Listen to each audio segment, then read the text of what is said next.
Donc, bon, allez, ça va être parti. Je vais faire comme d'habitude, hein. On y va. Jocal, tu es prêt dans les starting blocks? Tu sais de quoi je parle. Je vais lancer le décompte traditionnel de cette nouvelle édition de Calling Station. Alors, attention, on y va tous ensemble. 4, 3, 2, 1. Calling Station numéro 16, c'est parti.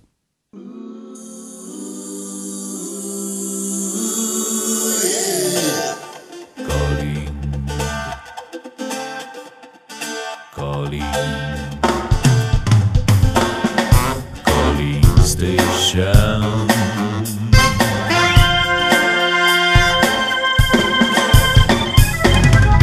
Calling Station.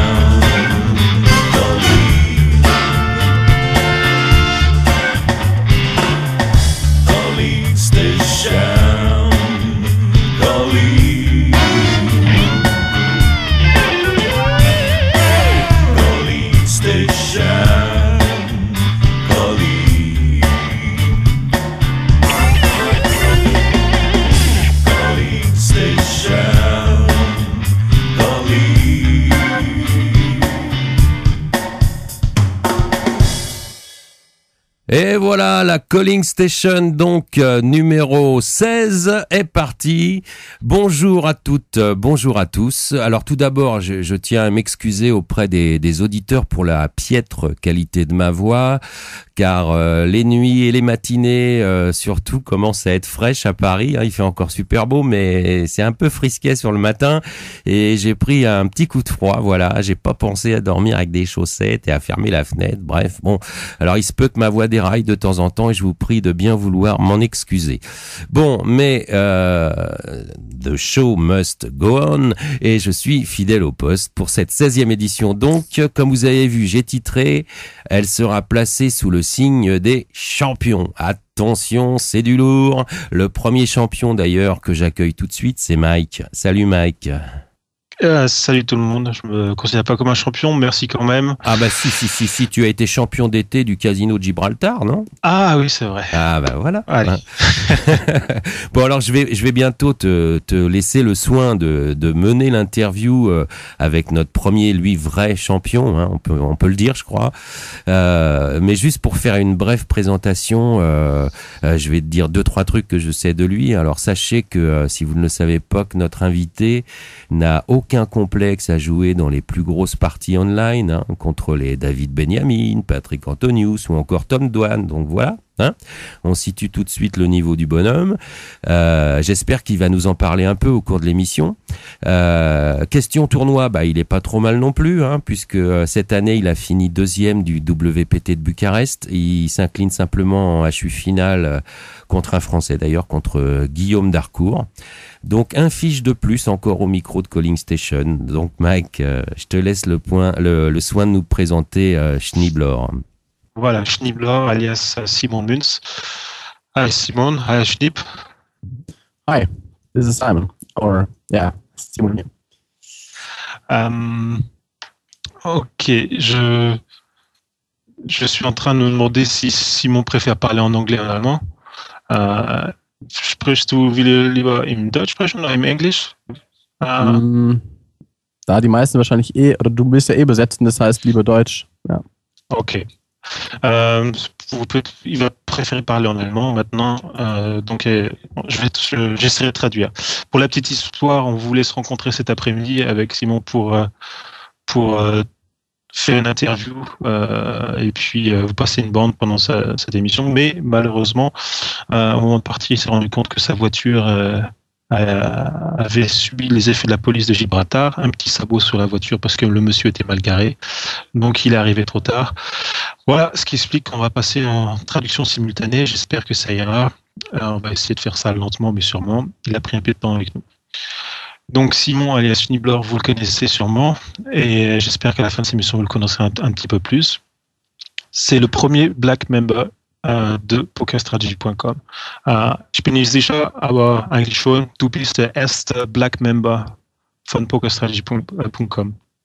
Ich denke schon, aber man weiß es ja nicht genau, weil es von Anfang an, als der Status eingeführt wurde, direkt schon 7, 8 gab und da habe ich eben auch dazugehört, ja, aber ich dürfte der Erste sein, der 500.000 erreicht hat, sagen wir so. Okay. Il est pas sûr à 100% parce que quand le statut a été présenté, il y en a 5, 7 ou 8 qui sont passés en même temps, mais il devrait être en tout cas, il est le premier à avoir atteint les 500 000 points, les 500 000 Strategiepoints. Du bist auch derjenige, der die erste Million Punkt erreicht hat, oder? Ja. C'est lui aussi qui a fait le premier à avoir dépassé les millions de... Excusez-moi, c'est parce qu'il me... C'est le premier à avoir... Il est en train de me poser des questions en même temps sur le Skype parce que... D'accord. Il est très multi-tabling. Oui, moi aussi, il m'a parlé sur Skype, dis donc. Pour la petite histoire, nous sommes voisins ou ex-voisins à Gibraltar. Just for the... Non, in einer anderen Sprache. Ich habe gerade erzählt, dass wir Nachbarn sind. Und dass ich einfach die Chance hatte, dich zu sehen und zuzugucken beim Spielen und wie multitabling-fähig du bist, Multitasking. Ist das was, das du jetzt von Anfang gemacht hast? Kommst du von Videospiel oder ist es einfach, was du im Blut hast? Donc je lui demande, je l'ai pu l'observer puisqu'on est voisins et on passe du temps ensemble en train de faire du multitasking et il est vraiment, ça fait partie des gens les plus rapides, les plus intelligents, plus capables à analyser plein d'informations en même temps que j'ai rencontré dans ma vie. Alors je lui demande d'où est-ce qu'il a ça, est-ce qu'il a fait du Gaming avant, si c'est inné. So, kannst du nicht nach die Frage erinnern? Ja, kannst du ja eigentlich selber beantworten, aber ich meine, ich denke mal, ich habe das davon, dass ich eben früher sehr viel StarCraft gespielt habe, also exzessiv auch 8 bis 10 Stunden am Tag und man da eben sehr schnell klicken muss, Informationen schnell verarbeiten muss und schnell seine Strategien bewerten muss. Das heißt, im Endeffekt habe ich es wahrscheinlich vom StarCraft-Spielen, weil es einfach viele, zumindest was die Geschicklichkeit angeht, vom Multitasking im StarCraft dieselben sind.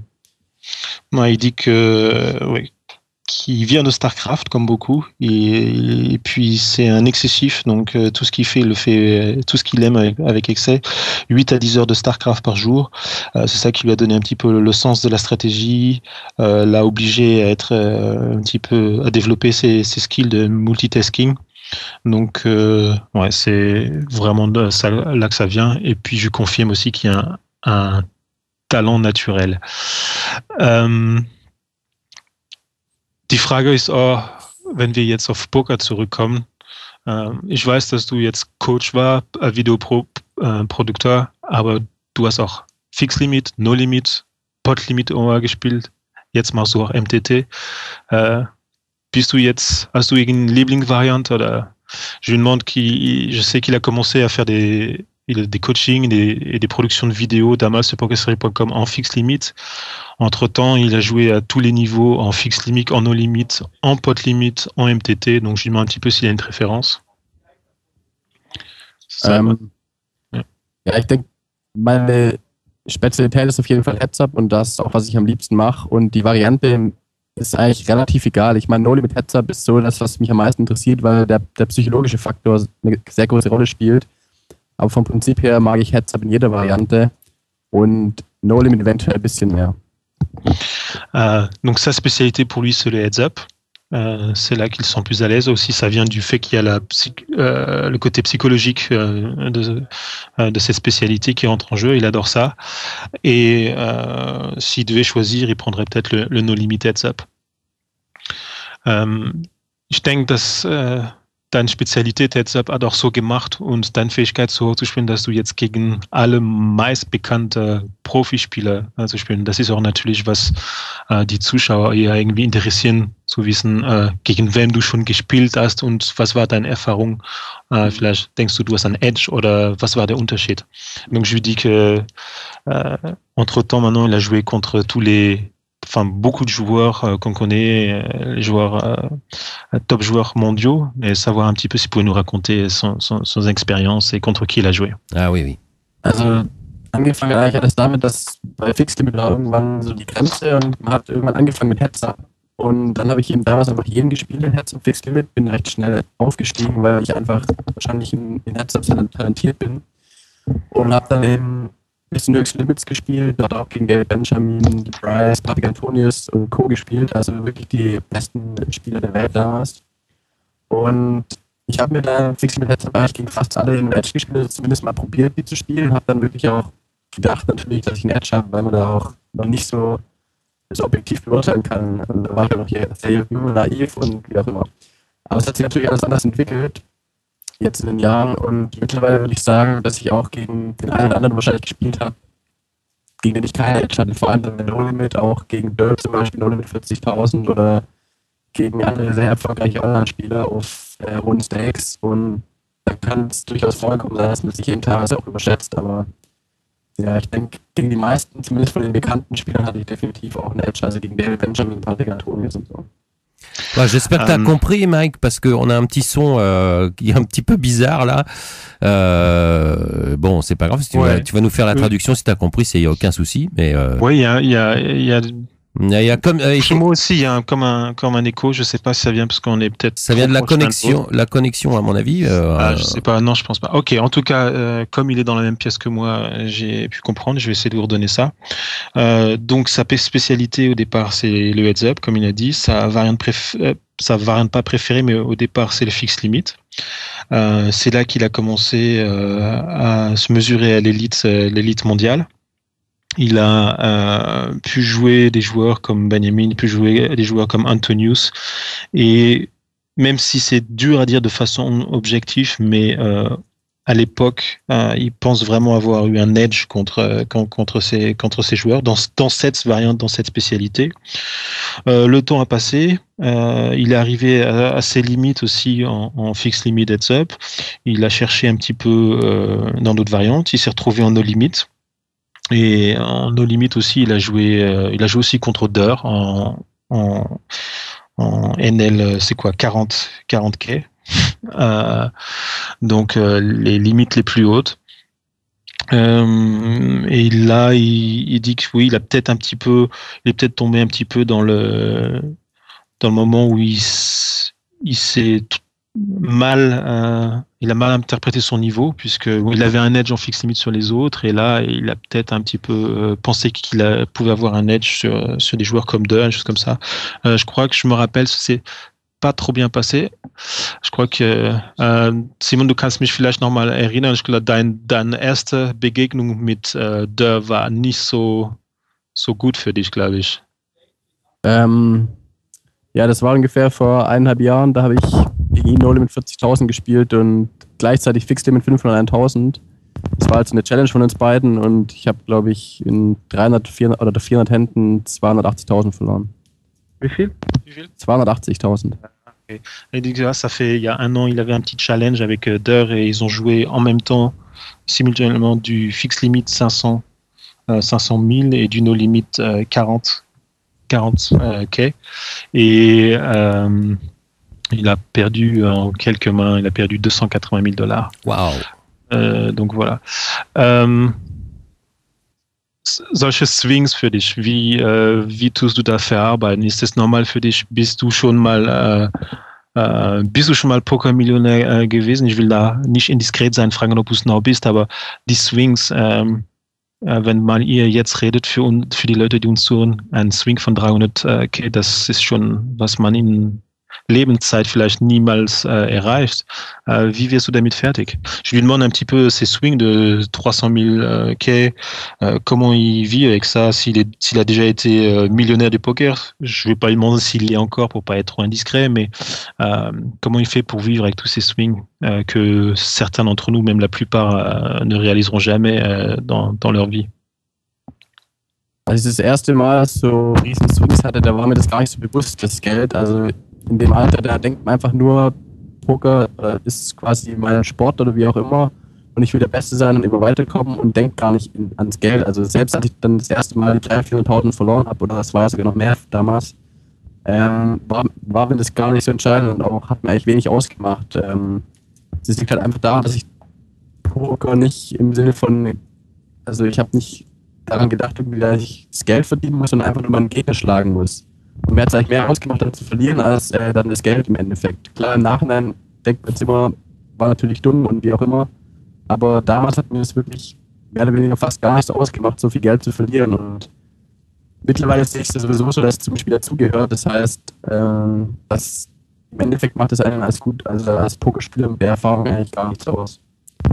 Il dit que tout d'abord, ce qui est amusant, il dit, je ne sais pas si vous avez entendu le mot damals, donc c'est un petit peu comme si je traduis de mot à mot, c'est autrefois, donc c'est un petit peu pour prendre la question de son âge, je vais y revenir tout de suite, mais il disait que donc autrefois, il y a bien longtemps, il joue au poker comme un sport, donc ce qui l'intéresse essentiellement, c'est de battre son adversaire, d'être le meilleur, et c'est un petit peu ça qui l'avance, donc quand il a perdu des sommes de 300 000 ou 400 000 dollars, ou même un peu plus, comme il a dit lui-même, c'est pas ça qui l'intéresse vraiment. Il était plus gêné d'avoir perdu que d'avoir perdu de l'argent.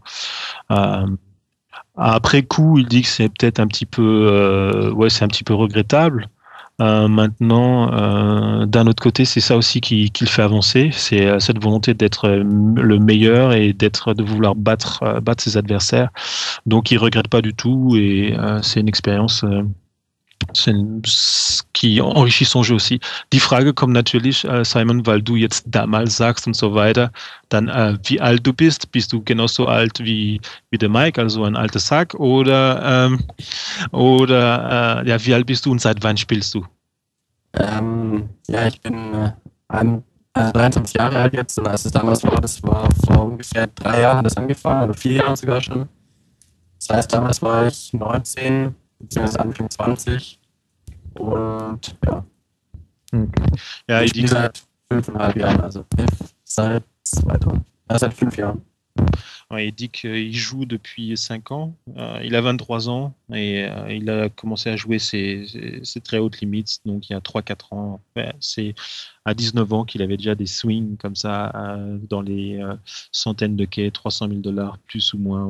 Voilà. Alors, oui, si, t'étais peut-être pas fini la traduction, si? Non, non, si. Justement, alors, ça l'a amené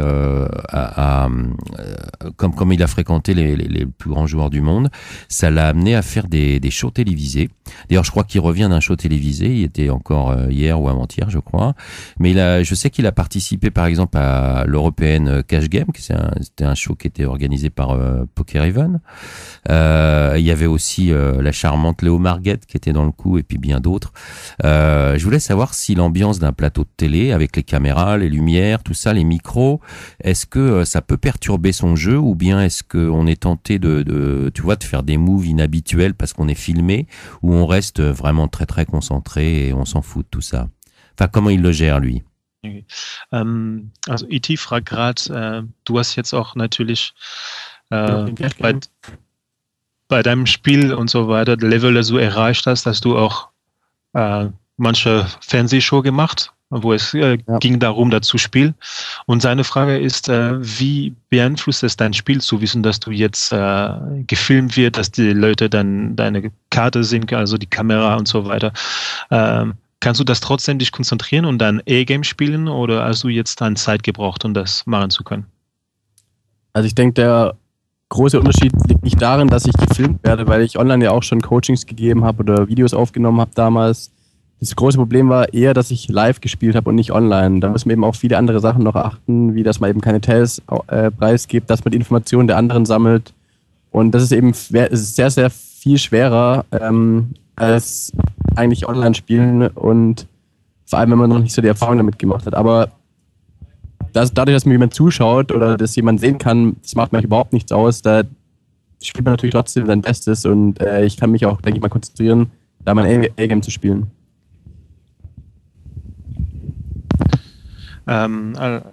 Pendant que je demande à mes collègues hollandais qui sont encore dans le bureau d'être un petit peu plus silencieux. Ouais.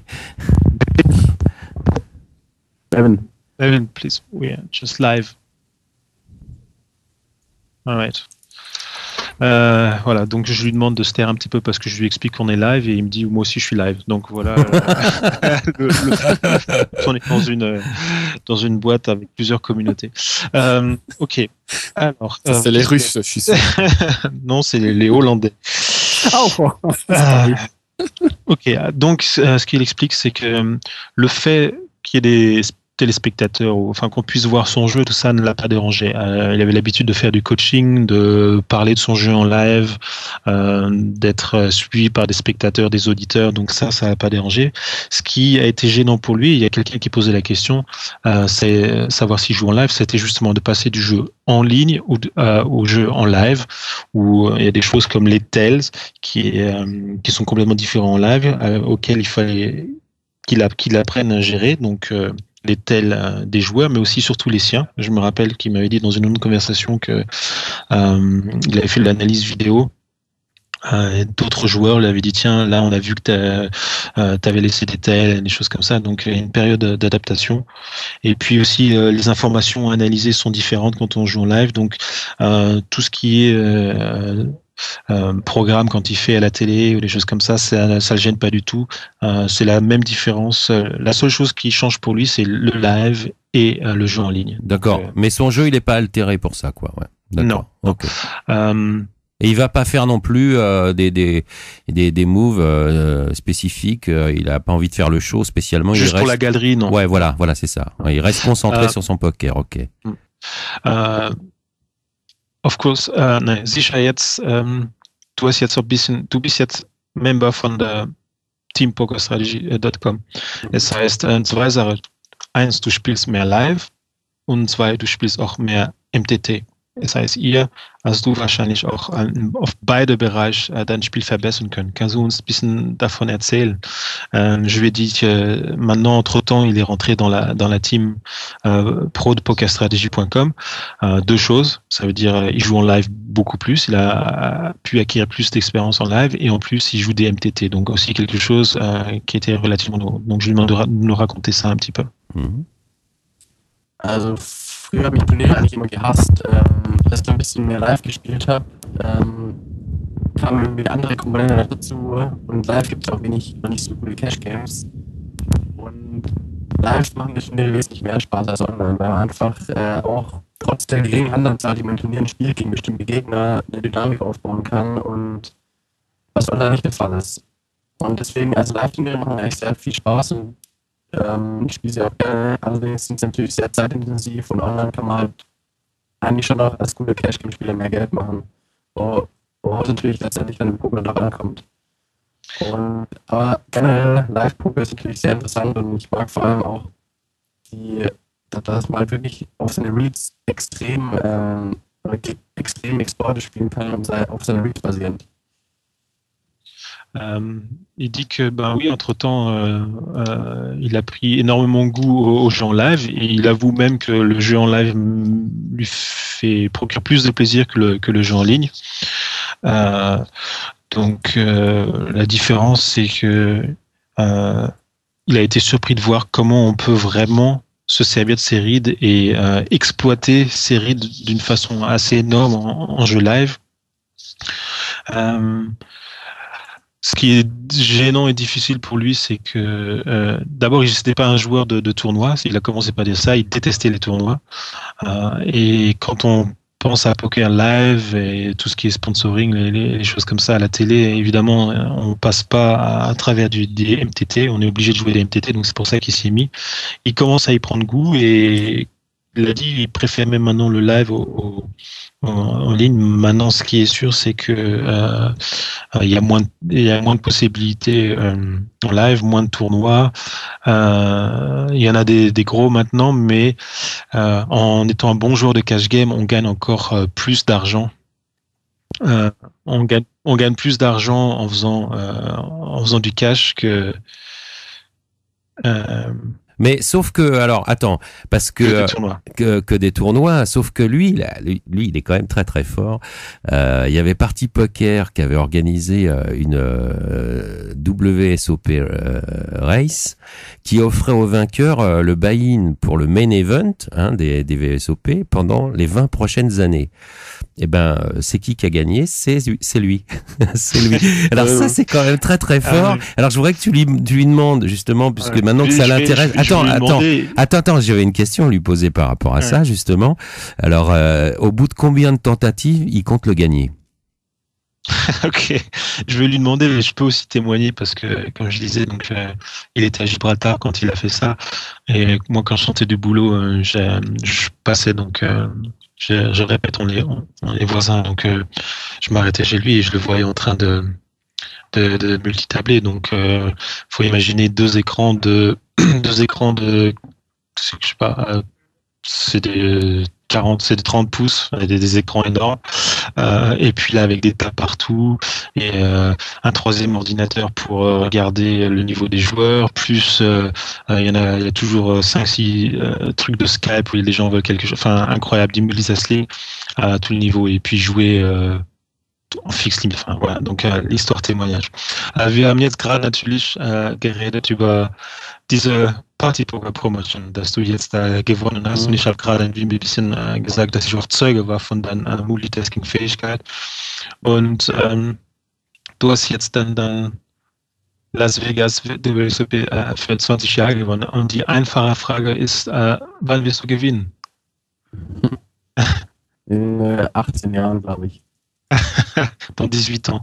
Il va gagner dans 18 ans. Ah, dans 18 ans, d'accord. Okay. Wenn wir schon über Las Vegas reden, ich glaube, du warst ja schon mal in Las Vegas. Mhm. Kannst du uns ein bisschen was da erzählen? Aufhören, da was anderes zu machen. Il faut que je l'engueule un petit peu parce que le monsieur il est encore en train de multiscaper, il peut pas se concentrer sur quelque chose.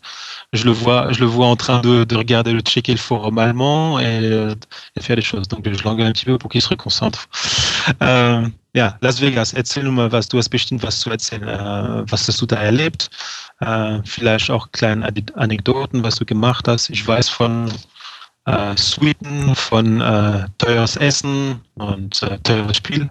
Je lui demande un petit peu Las Vegas parce il a gagné 20 ans à Las Vegas, mais il y est déjà allé très souvent.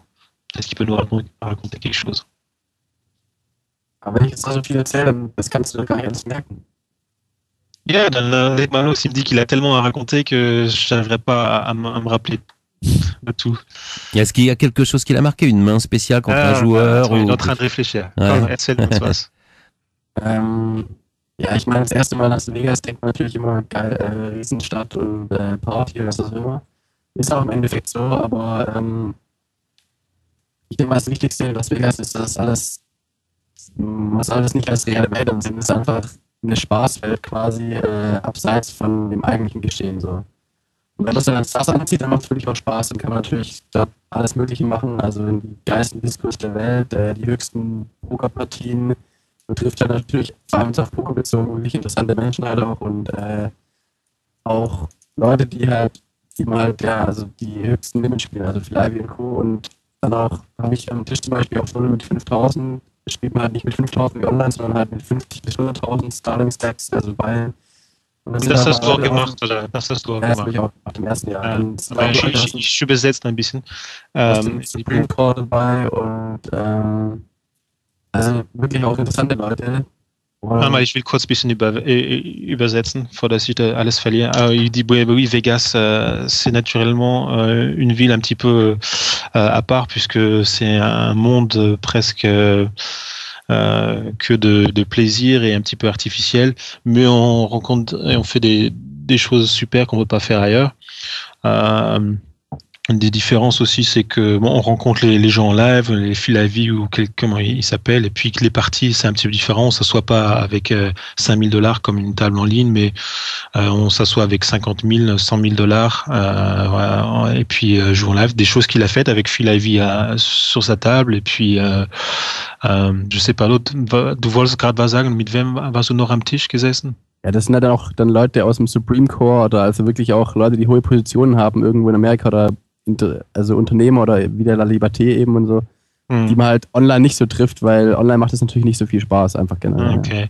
Il me dit, tu rencontres aussi des joueurs qui sont que tu rencontres pas en ligne, quoi. Des gens de la Supreme Court des États-Unis, des gens comme La Liberté, des gens vraiment qui ont de l'argent mais qui jouent pas en ligne parce que ça les intéresse pas. Et là, on les trouve à table avec, tu t'assois avec tes 50,000 ou tes $100,000 et puis tu joues contre eux. Ouais, c'est chouette quand même, hein. Ça doit être chouette comme expérience, ouais. Ouais, es ist mit Sicherheit ein geil Erlebnis. Auf jeden Fall. Sweeten und teures Essen, komm, das kannst du mit Sicherheit was davon erzählen. Je lui dis, je sais, donc je laissais le taquiner un petit peu, s'il peut nous raconter des choses sur des anecdotes, des choses croustillantes sur, je sais que pas des orgies, mais des suites dans les meilleurs hôtels, des repas à $1 500 le steak. Il aime bien ces choses-là aussi, un peu bling bling du joueur de poker high stake. Ben écoute, pour le connaître un petit peu, faut avouer que c'est un nerd, mais c'est pas un nerd. D'accord. Ok. Il a toutes les qualités du Nerd sans en avoir les défauts. Donc, il vit aussi. Ouais. D'accord. Ja, ich habe gerade gesagt, ich habe dich ein Kompliment gemacht. Du bist ein Nerd, aber auch kein Nerd. Also du hast die gute Seite von der Nerd und ohne die Nerd. Also du lebst auch und dementsprechend ja, feierst du auch und Sweeten und teures Essen. Vielleicht kannst du bisschen was Verrücktes erzählen. Ich war jetzt schon 3 Jahre dort und ich habe mittlerweile, glaube ich, jedes bessere Hotel zumindest durchgemacht und wir waren auch immer über mehrere Wochen. Und wir waren auch schon in der besten Suite von Venetian zum Beispiel dieses Jahr. Also, ich meine, in Vegas gibt es halt einfach keine Grenzen. Da gibt es halt die Suiten, die haben dann einfach, die sind halt erstmal natürlich die besten ganz oben, haben eben 5 Schlafzimmer, sind halt 300, 400, 500.000 Quadratmeter groß, haben sogar 2 Stockwerke, Rutschbahn, was weiß ich was drin. Und ja, Whirlpool, Sauna sowieso. Und ja, man kann sich quasi alles rund um die Uhr bestellen. Also die Suiten sind echt natürlich richtig gut. Was ich zum Essen kann ich sagen, waren wir natürlich auch in den besten Restaurants. Dieses Jahr waren wir zum Beispiel in dem einzigen 3-Sterne-Restaurant in Vegas, das ist im MGM, Le Robuchon. Also ein französisches Restaurant. Le Robuchon. Ja. Und da haben wir ungefähr 5 Stunden gegessen, 18 Gänge und haben uns am Ende selber über den Preis gewundert. Es hat halt 1.300 pro Person gekostet, also war schon relativ teuer. Es war auch das teuerste Essen, das ich jemals gegessen habe. Aber vom Preis-Leistungs-Verhältnis natürlich nicht gut, aber es war natürlich schon was Besonderes und auf jeden Fall auch geil. Alors on a compris qu'il allait pas chez McDo, il préférait quand même le Robuchon. Mais enfin, bon. Oui, alors voilà, donc ça fait, je sais pas, que c'est dit 3 ans d'affilée qu'il va tout le temps pour plusieurs semaines à Vegas. Donc il a fait tous les hôtels, tous les meilleurs hôtels de Vegas, presque toutes les meilleures suites. Cette année, son dernier séjour, c'était suite au Venetian. Donc Venetian, je sais pas si vous connaissez, mais c'est un top hôtel à Vegas, avec suite de 300-400 mètres carrés sur 2 étages, avec naturellement le whirlpool, le sauna, le toboggan et tout ce que vous voulez. Dans le truc, et puis tu peux commander toute heure et toute minute de la nuit. Point de vue bouffe aussi, voilà, les meilleurs restaurants, tester tous les meilleurs restaurants de Vegas. Et puis cette année, il est tombé sur le seul restaurant 3 étoiles à Vegas. C'est un restaurant français, le Robichon, je crois. Voilà, donc ils sont allés là-bas manger pendant 5 heures, 18 couverts, donc comment on dit ça, ouais. 18 gangs, avec une petite note salée à la fin de $1,300 par personne. Donc ça les vaut pas, mais point de vue rapport qualité-prix, mais point de vue expérience, voilà. Donc oui, le monsieur vit bien, ça va, il s'amuse. Bon, bah, écoute, on va le remercier. Tu peux peut-être lui poser la dernière question. Justement, c'est ce que j'allais dire. C'est ce que j'allais faire comme enchaînement, puisque notre prochain invité, c'est Maxi Pousse. Et, j'allais demander à Maxi s'il avait justement des questions à lui poser pour faire l'enchaînement avec la suite. Avant que Maxi ne t'inquiète pas, Maxi, tu vas parler. C'est vrai qu'on l'a pas fait parler. Je t'oublie pas. Je voulais juste dire une petite chose encore parce que, pas qu'on finisse sur cette touch de gloire et de succès. Je tenais à le dire parce que je le connais personnellement, qu'il est très très très terre à terre, très sympa, très accessible.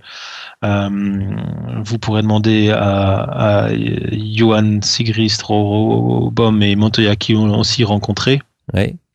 Voilà, donc c'est pas Montoya pas qui est là d'ailleurs ce soir. Salut Montoya. Pas d'allure de star. Très cool. Et puis bon, voilà, la preuve, il est avec nous, il discute. Et je l'ai appelé hier soir parce qu'on avait un petit problème avec l'invité qui était prévu. Il est rentré hier, il a pris l'avion et puis là, aujourd'hui, il est avec nous ce soir. Donc très simple. Je tenais à le dire quand même. Voilà. Bon, bah ça fait plaisir. C'est quelqu'un d'humain en même temps et sympa. En plus, bah c'est pas plus mal. Bah, comme souvent. D'ailleurs, il me doit toujours l'entrée du tournoi.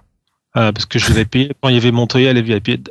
Ich habe gerade jetzt in Erinnerung, du schuldest mir immer noch das Buy-in für das Turnier, das wir gemacht haben mit der französischen VIP. Ja, stimmt. Ja. Für Sehr 1300 Steak essen und dann Schulden haben bei der Mikey. Donc, voilà. Ok, bon, Maxi, qui est notre prochain invité, je vais pas faire une présentation de Maxi, hein, tout le monde le connaît. Et tu vas poser les dernières questions à notre invité Schneebauer, Simon. Simon, die letzte Frage wird dann von. J'aurais deux questions. Vas-y. Ah, excuse-moi, Mike. Je te laisse traduire en allemand, hein, Mike. Vas-y. Ok. S'il jouait pas au poker simplement, qu'est-ce qu'il aurait fait? Puisqu'apparemment il a commencé à 19 ans. Okay. Qu'est-ce qu'il aurait fait? Et alors une autre question, je te la demande directement, comme ça tu peux la poser quand tu veux. Comment il voit l'avenir du poker dans une dizaine d'années ou des choses comme ça? Okay. 2 Fragen von Maxi Puss, okay, Simon? Und dann werden wir dich in Ruhe lassen. Die erste Frage war, wenn du nicht Poker gespielt hättest, was hättest du gemacht? Weil du jetzt da mit 19 in Poker findest, was hättest du so gemacht, wenn du kein Poker gespielt hättest? Kannst du es jetzt da was sagen? Ich habe ja während der Schule schon angefangen mit Pokern. Das heißt, eigentlich hatte ich nie so wirklich schon mir die Frage gestellt, bevor ich Poker gespielt habe, was ich sonst gemacht oder machen müsste. Und ich meine, dann, als ich schon relativ erfolgreich war, sieht man das natürlich immer ein bisschen anders. Und mittlerweile würde ich halt eher was studieren, was mich wirklich interessiert, unabhängig von dem Geld, das ich eben verdiene. Hätte ich wahrscheinlich damals nicht mit Poker angefangen, weiß ich nicht. Also in der Schule war ich halt sehr gut in Mathematik. Wahrscheinlich hätte ich einfach Mathematik studiert und dann eben weitergesehen. Ok, il dit qu'il a commencé à jouer au poker pendant qu'il était à l'école, donc il s'est jamais vraiment posé la question. Donc il sait pas exactement.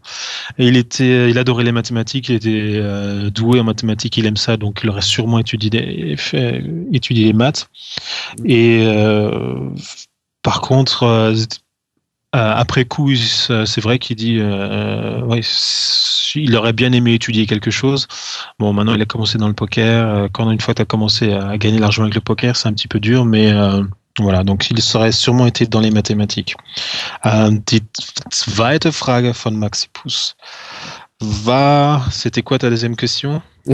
Comment il voit l'avenir du poker d'ici 10 ans même, hein, tu vois, pas spécialement à court terme, quoi. Dans le monde, tu veux parler, Maxi, ou juste en Belgique, par exemple? Online, un peu plus online. Online, d'accord, oui.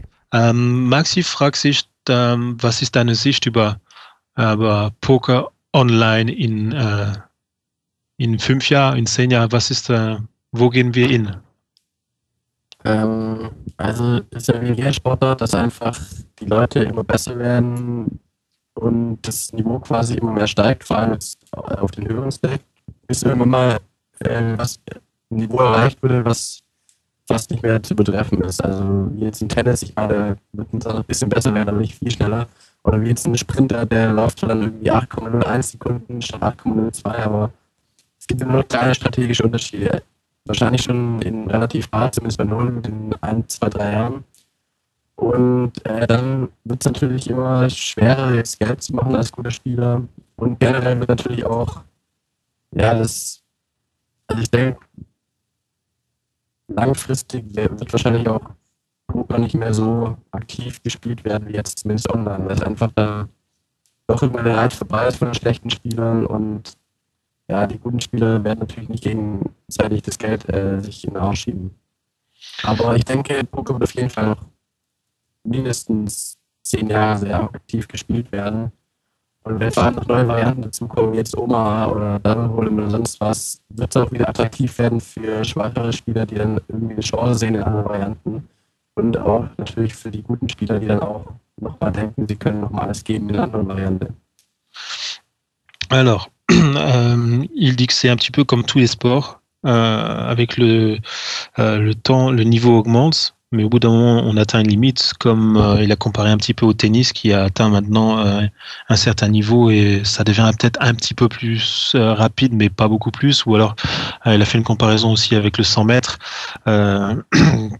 Ça va devenir la marge de progression va être limitée. Donc en gros pour lui ça va devenir de plus en plus dur pour les bons joueurs poker. Je vais pas faire une mauvaise blague, mais enfin, avec le 100 mètres, maintenant, c'est pharmaceutique, hein, les progrès. Hein. Ouais, bah peut-être que dans le poker il y a quelque chose d'équivalent, j'en sais rien. Mais il n'y a pas de contrôle. Il y a pas de contrôle. Mais en tout cas, voilà, ils pensent que l'évolution est claire, ça devient de plus en plus dur, les joueurs deviennent de plus en plus bons, le niveau moyen de jeu des joueurs devient de plus en plus bon.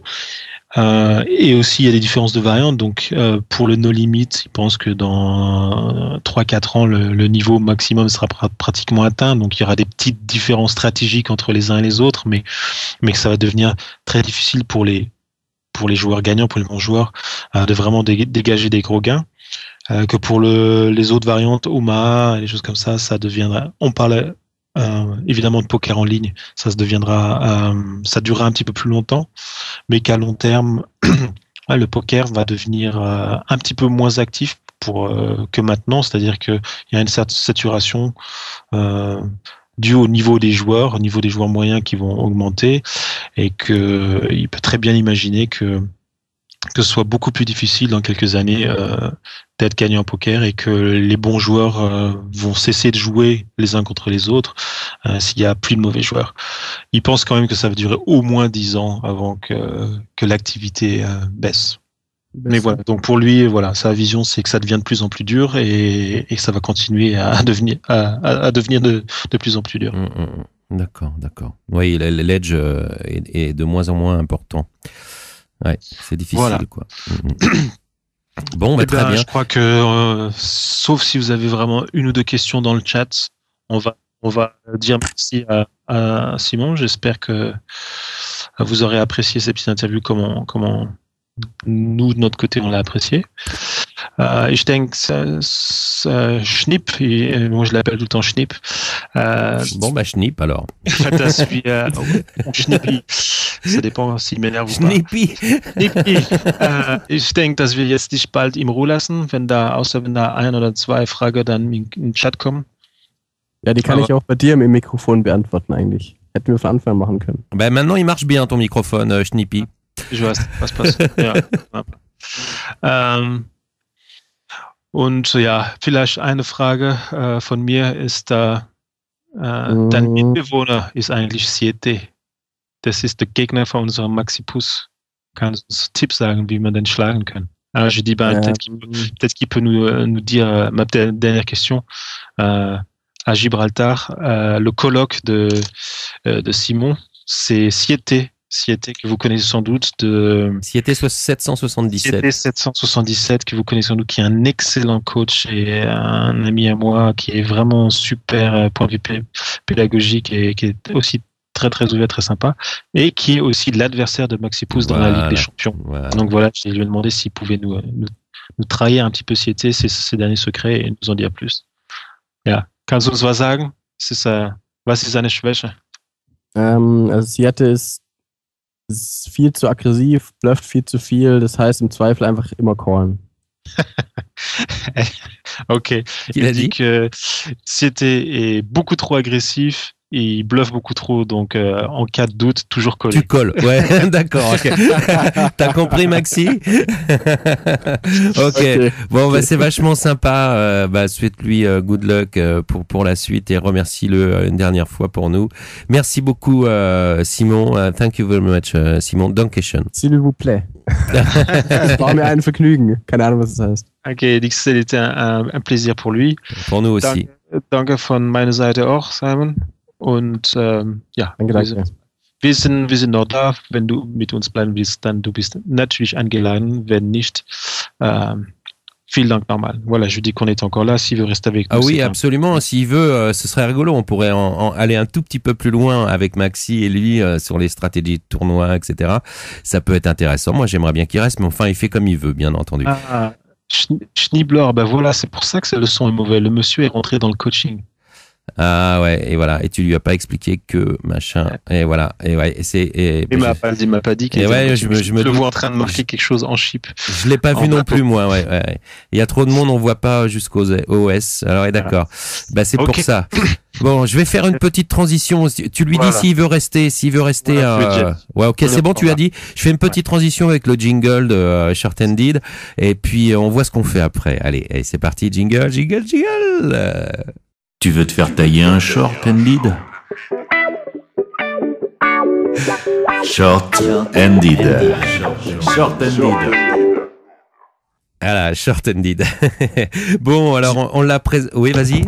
J'ai un tout petit jingle, moi. Qu'est-ce que c'est que ça? Non, mais justement, ouais, non, mais tu veux un plus gros? Qu'est-ce que tu veux que je te fasse? Je sais pas. Je peux te faire un autre.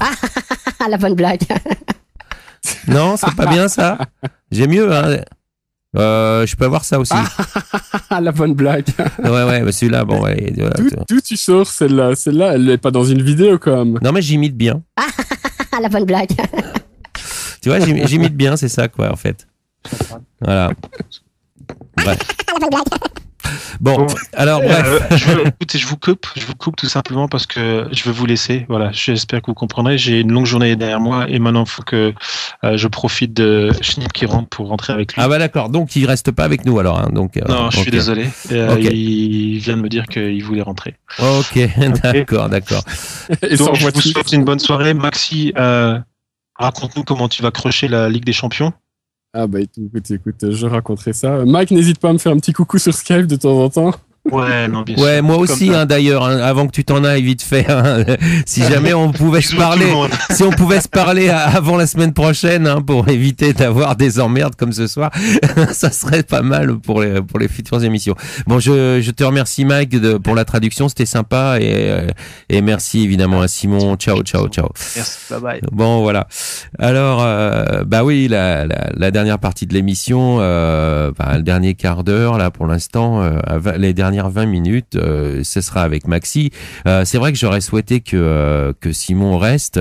Alors pour ceux qui ne savaient pas qui était l'invité, je ne nomme personne, Zygmunt, mais parce que tu n'as pas lu la news ou quoi que ce soit, Simon fait partie de la team Poker Stratégiste et il a été deuxième au WPT de Bucarest cette année. Il a joué en cash game avec les plus grands, il nous l'a raconté, Tom Dwan, Patrick Antonius, etc.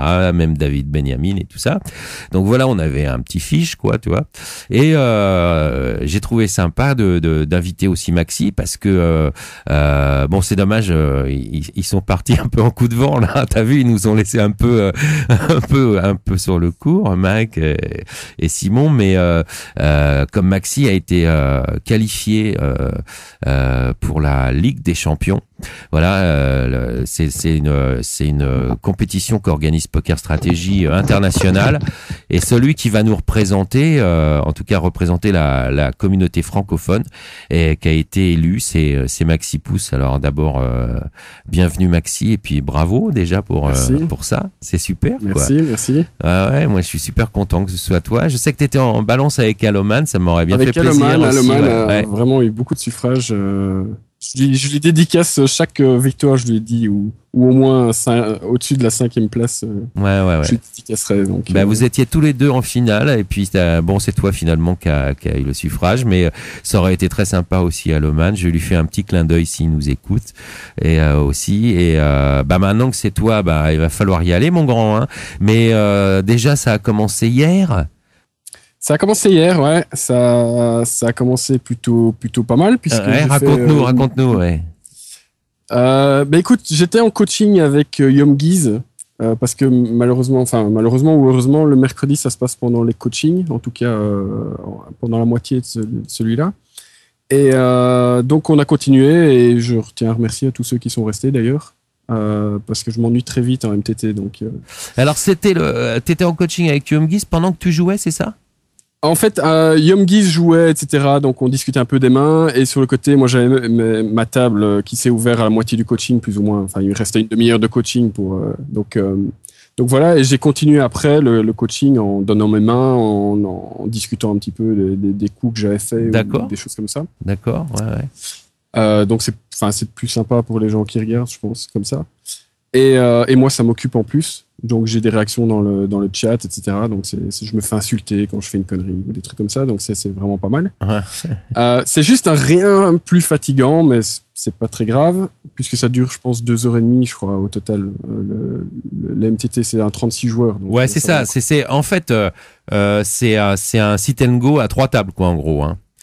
C'est ça, grosso modo, ouais, à 4 tables. Ouais. C'est ce que je pensais que c'est pas mal comme structure pour toi, parce que même si c'est pas un sit and go, t'as plutôt l'habitude des sit and go à 9 joueurs, mais enfin, c'est un multitable, quoi. C'est un petit multitable, c'est ce que je préférais au départ, en réalité, avant le cash game. C'est bien, t'as tellement l'habitude des sit and go, t'es tellement bon dans les push or fall, t'as plus trop de problèmes avec ça, quoi. Bon, et ça peut te permettre justement d'avoir un petit edge, à mon avis, sur certains joueurs.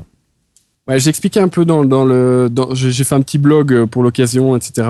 J'ai regardé un petit peu les joueurs que je connaissais, en essayant de faire un petit profiling léger, quoi. Siete, je le connais parce qu'il m'a coaché pendant quand même pas mal de temps. Qui est un joueur mais extraordinaire, vraiment comme Mike disait. Enfin, je peux dire que c'est ça. J'ai jamais vu un aussi bon coach. Ouais, alors t'as vu, alors je sais pas. Que bon joueur. Fais attention à ce qu'a dit Schneebler. Il a dit call, mais est-ce que c'est du premier ou du deuxième degré? Je pense que c'est réellement du premier degré parce que j'ai jamais connu quelqu'un qui fait autant de 3 barrels bluff que ce qui était. D'accord, ouais, il est très aggro. D'accord, ok, ouais, ok. Ah, il est extrêmement aggro, donc c'était très bien justement d'avoir un coach comme ça, puisque moi c'est un truc qui me manquait un petit peu. Donc lui, c'est un excellent joueur. Twice-T, c'est un excellent joueur. Ils ont un désavantage pour eux, c'est que principalement, enfin en tout cas de ce que je sais, c'est principalement des joueurs de cash game. Donc je pense qu'effectivement le côté un peu faiblesse, c'est probablement le push or fold. C'est probablement le seul moyen de leur faire des erreurs. Ben oui, mais comme vous commencez à 36, bon bah et c'est bien, quoi. C'est bien. Donc ça, c'était pas mal. Ouais, c'était pas mal. Il y a un joueur qui a l'air vraiment très très fort. C'est Pinot, je pense, qui est de la communauté hollandaise. Pinot des Charentes? Non, juste Pinot avec 3 ou 4 W, un truc comme ça, qui joue des sit and go $2000, enfin pour te montrer un petit peu le niveau, et qui est gagnant avec ça. Pinot simple flic, évidemment, aussi. Vincenzo, ouais, voilà. Pinot, ouais. OWWW pour ceux qui ont signé le truc sur Party Poker hier. Il y a Pinot Noir, tout simplement. Et dimanche, donc il y en a 18. Ouais. Bon, enfin, pour l'instant, Pinot, il est loin derrière. Hein, il a quelques points. Ah, il a marqué un peu, ouais, il a marqué un peu. Un petit peu. Il a un jeu plutôt classique d'après ce que j'ai vu. Il y a 2-3 fiches dont le gagnant, enfin, justement, alors attends, alors justement, alors, parce que hier, alors, tu vas nous expliquer comment ça se passe, parce que pour ceux qui sauraient pas, il y a plusieurs tournois, hein. Hier, c'était la première étape de la finale, c'est ça? Ouais, donc en fait, il y a une partie vote par la communauté. Donc là, il y a 15 joueurs qui ont été votés par toute la communauté, qui ont été élus, oui. Élus, vas-y, lance-toi. Élus pour 15 joueurs, donc par la communauté. D'accord. Et il y a donc le reste de joueurs qui ont gagné des free rolls, mais avec du style 1000 joueurs, et c'est le premier qui gagne le ticket pour faire la deuxième partie, en fait. D'accord. Bon, alors hier, il s'est déroulé donc ce tournoi, ce premier tournoi. Il y en a combien en tout? Il y en a 18 si je me gourre pas. Voilà, c'est long quand même, c'est long. 17. Bon, alors voilà, la première étape hier, t'as terminé deuxième. J'ai fini deuxième. Alors déjà, première chose, Siete 777, Armoire 0 points. Ouais. Donc lui déjà c'est pas mal, t'as déjà pris un peu d'avance. Je vous signale qu'il y a Cobiard aussi. Cobiard, tu en as pas parlé là, mais c'est pas n'importe qui. On l'a reçu, on l'a pas reçu dans Calling Station, mais on avait fait un coaching avec Mike en FL. C'est il joue les plus hautes limites qui existent, hein, c'est pas compliqué. Donc voilà, c'est un peu le même genre que Simon, hein, qu'on a reçu, mais plutôt spécialiste de FL. Mais enfin bon, il manie les cartes un peu dans toutes les variantes aussi évidemment. 0 point lui aussi. Donc voilà, donc tranquille Maxi, quoi. Et alors donc le premier, tu me dis que c'est un fiche.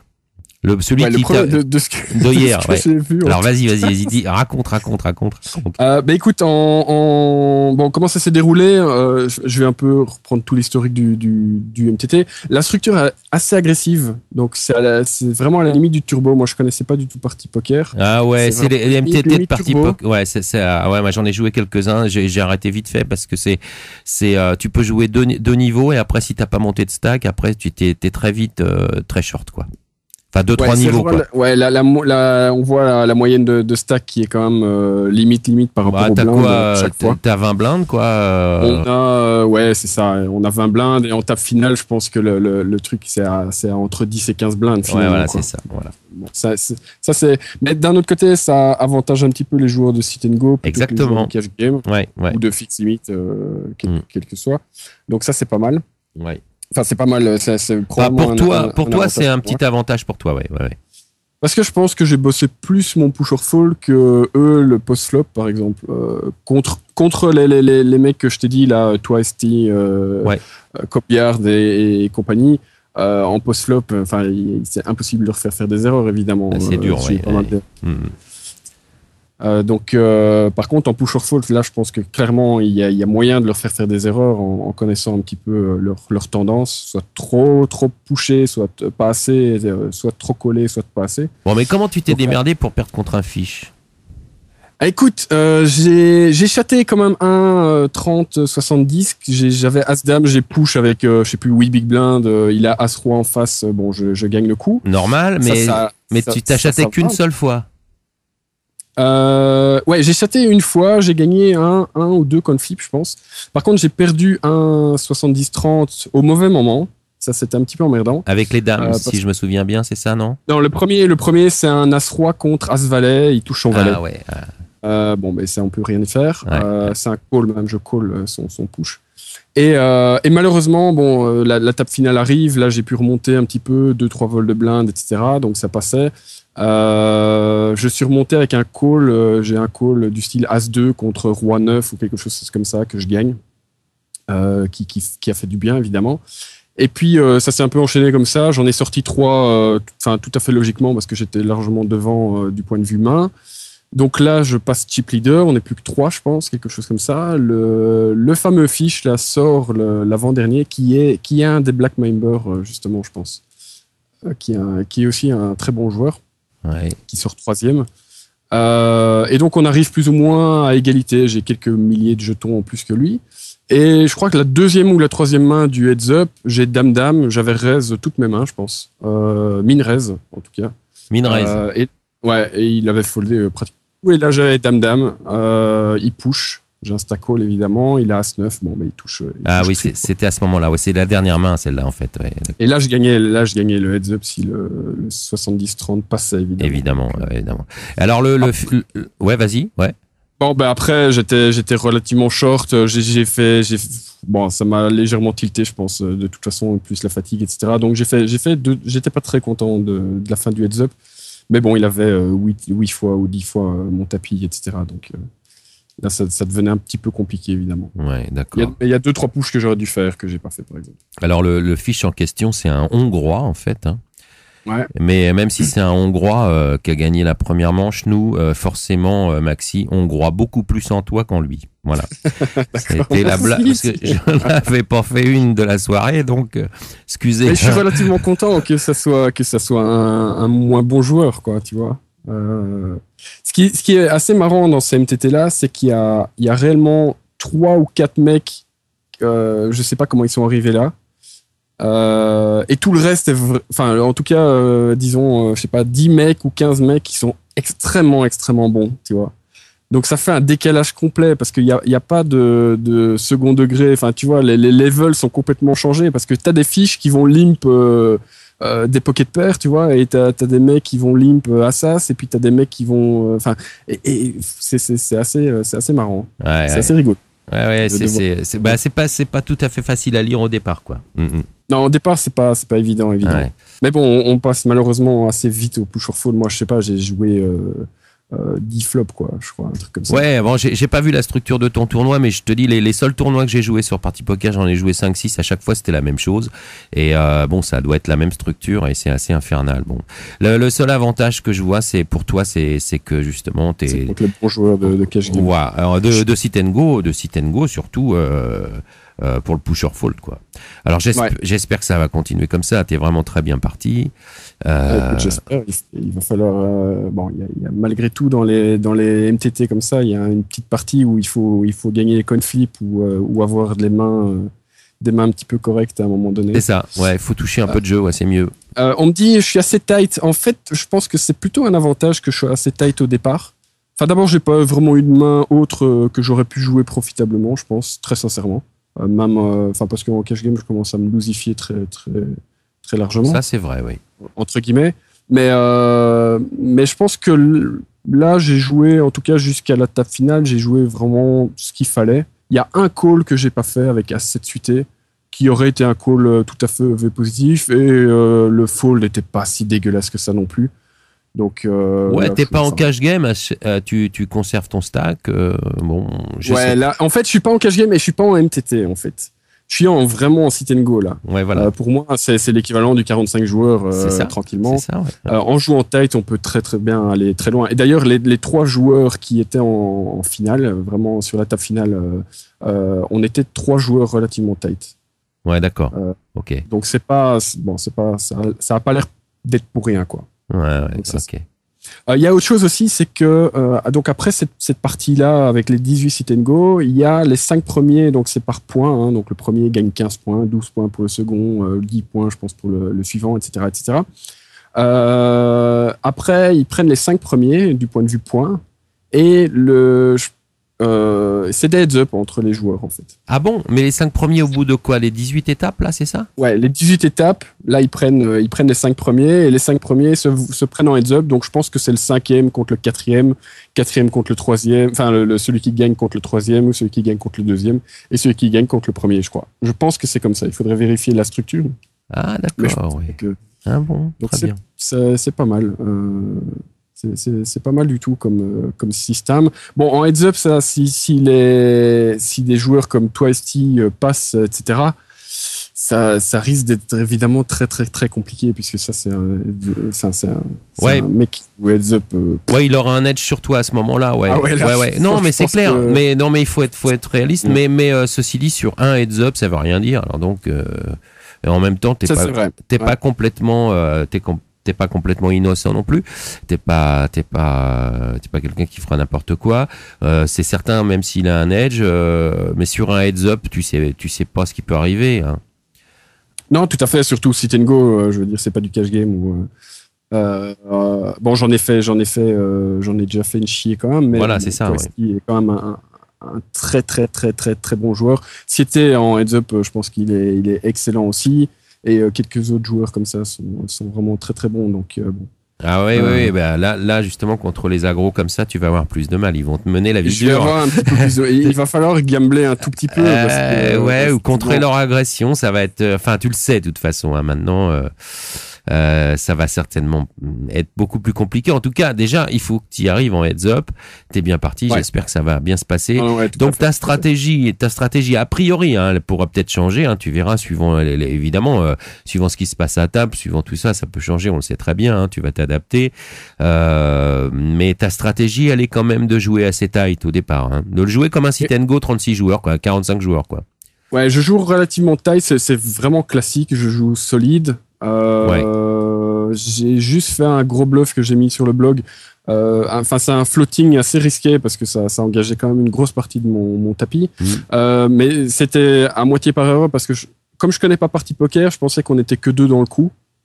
Et c'était contre Please No Bad Beat, quelque chose comme ça, qui est aussi un bon joueur, je pense. Oh, il te le demandait gentiment, please no bad beat. Ouais, c'est ça, ouais. Ouais. Mais il compte y mettre contre 2 joueurs, j'avais pas vu qu'il y avait 2 joueurs, et je comptais float avec 2 overs plus un backdoor, en fait, et faire un move sur la turn, évidemment. Et je touche un flush draw sur la turn. Donc là, j'étais un peu perdu parce qu'il a conti-betté contre 2 adversaires. Donc il était censé avoir quand même une range un peu plus forte. Ouais. Donc là, j'étais un petit peu, mais ça, c'est à cause du soft que j'utilise jamais. Donc je pensais qu'on était K2 et voilà. Donc ça, c'était un petit peu. Ouais, c'est ça. Ouais. Ça s'apparente presque à un misclick, quoi. C'est un misview, quoi. Un misview. Je me concentrer un rien plus, mais bon, ça, c'est pas très grave. Pour le reste, je pense que je vais continuer à jouer un style classique solide.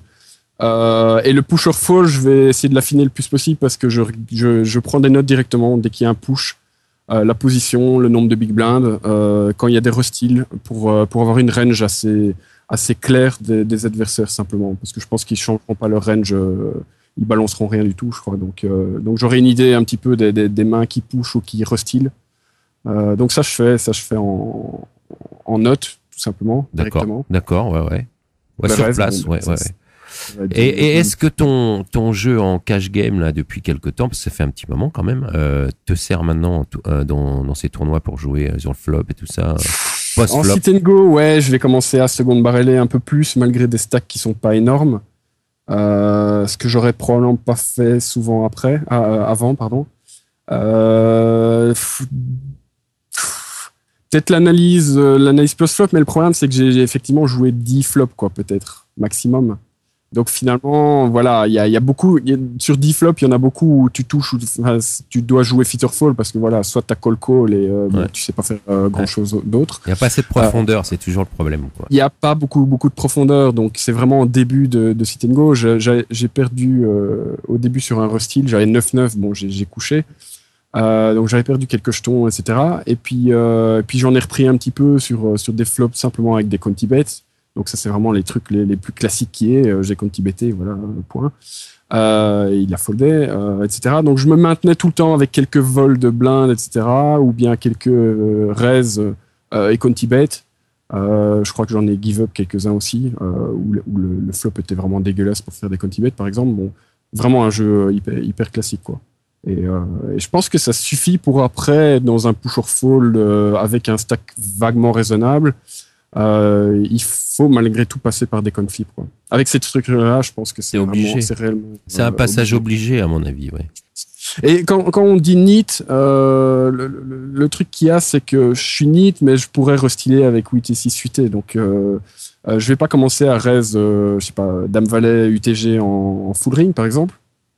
Mais par contre, je pourrais restyler effectivement 5 et 6 suités contre un reste du bouton. Donc, je suis neat, mais je suis pas complètement weak ou autre chose. Donc, je regarde réellement ce que j'ai comme fold equity, ce que j'ai comme equity, et j'y vais s'il faut. Par contre, dans ton exemple de restyle avec Dame Valet suited UTG, par contre, s'il était 777, il serait capable de le faire, lui. Non? Comment tu dis? Répète la question. Justement, dans ton exemple que tu viens de donner, tu vas toi te permettre de re-raiser par exemple 5-6 quand tu es au bouton ou au cut-off, mais en first position UTG, il pourrait le faire avec Dame Valet suited. Ouais, mais je pense que c'est en partie pour ça que les mecs se font buster assez vite. En réalité, soit ils se prennent des stacks énormes, etc. Soit ils se font sortir relativement vite. C'est parce que c'est hyper agressif et bon ils vont bluffer malgré tout relativement souvent. Surtout qu'il y en a pas mal qui se connaissent entre eux. Donc il commence à y avoir un petit peu de metagame avec des showdowns qu'on peut même pas imaginer. Donc et c'est là qu'ils se font soit sortir, soit effectivement ils se font des très gros pots. Soit ils montent les gros stacks et puis après ils sont chip leader et puis ils marchent un peu sur l'étape, quoi. Voilà, exactement. Après ça c'est l'enfer évidemment. C'est un style. Le chip leader au départ sur ma table qui était chip leader du tournoi, il a été très très passif en réalité. Ah bon. Donc ça a été vraiment ça a été agréable à jouer. Il était peut-être chip leader par hasard, remarque. Il avait gagné 2 conflips. Il avait un très très gros tapis. Il avait plus du double du deuxième, je pense.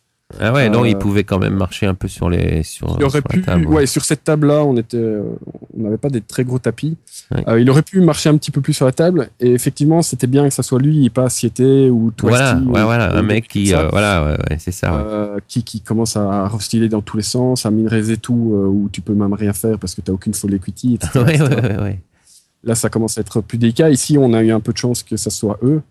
Ça sera peut-être pas le cas dans les suivants, mais vraiment j'ai vraiment aucun complexe quoi. Bon, c'est cool. Mais en plus, t'as l'air d'avoir connaissance de tes adversaires, donc. 50. Ouais, ok. C'est cool, hein. C'est chouette. Bon, génial. Écoute, Maxi, c'est la fin de l'émission. J'étais content d'accueillir Simon, évidemment, en première partie. C'est dommage que vous ayez pas pu discuter. Je pensais qu'il serait resté un petit peu, mais enfin, bon, tant pis. Et puis, encore un grand plaisir de t'avoir accueilli.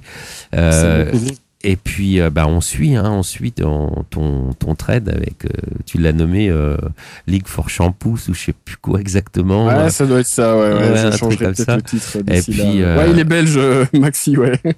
J'ai l'impression, je suis pas certain. Légèrement, en tout cas, il a l'accent. Peut-être que Fever est nouveau sur le site, tu vas apprendre à connaître Maxi. Tu réécouteras quelques émissions de Calling Station. Voilà, on va pas le refaire ce soir, je crois que c'est bon. Et puis, tu vas faire une recherche de vidéo, tu vas voir qu'il en a fait pas mal. Ou alors tu vas voir dans ses coachings. Maintenant il fait du cash game, mais c'était un coach de sit and go, spécialisé dans les sit and go. C'est comme ça que je l'ai connu il y a 2 ans quand je suis arrivé moi.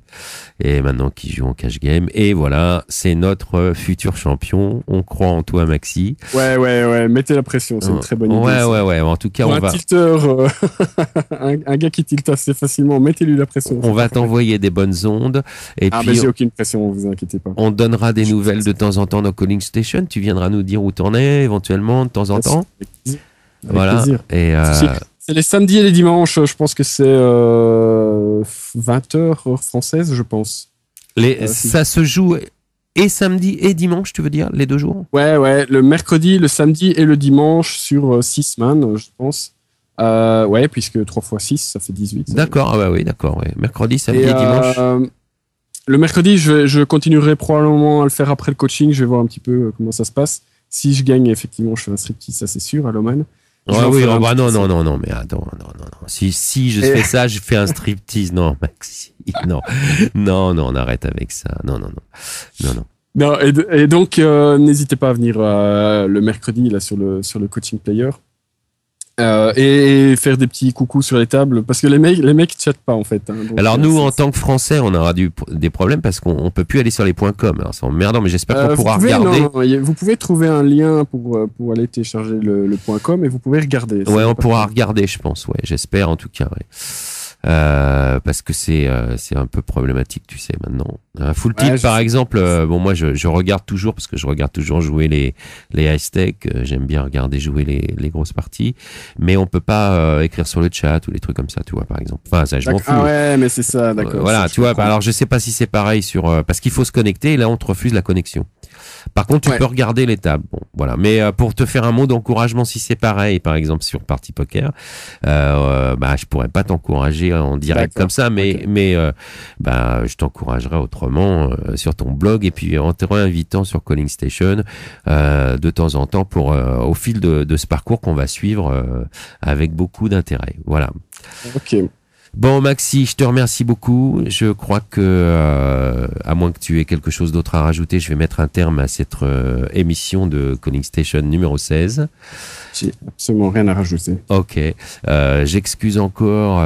J'espère que c'est pas moi qui excuse, c'est que j'espère que les auditeurs vont excuser la qualité piètre de ma voix avec ma grosse crève. Je vous prie de ne pas m'en vouloir. Je fais le maximum. Je vous le promets. En tout cas, cette émission Calling Station numéro 16 maintenant est terminée.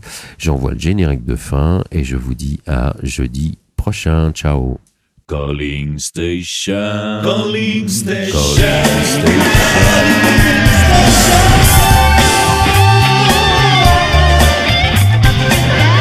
Calling Station.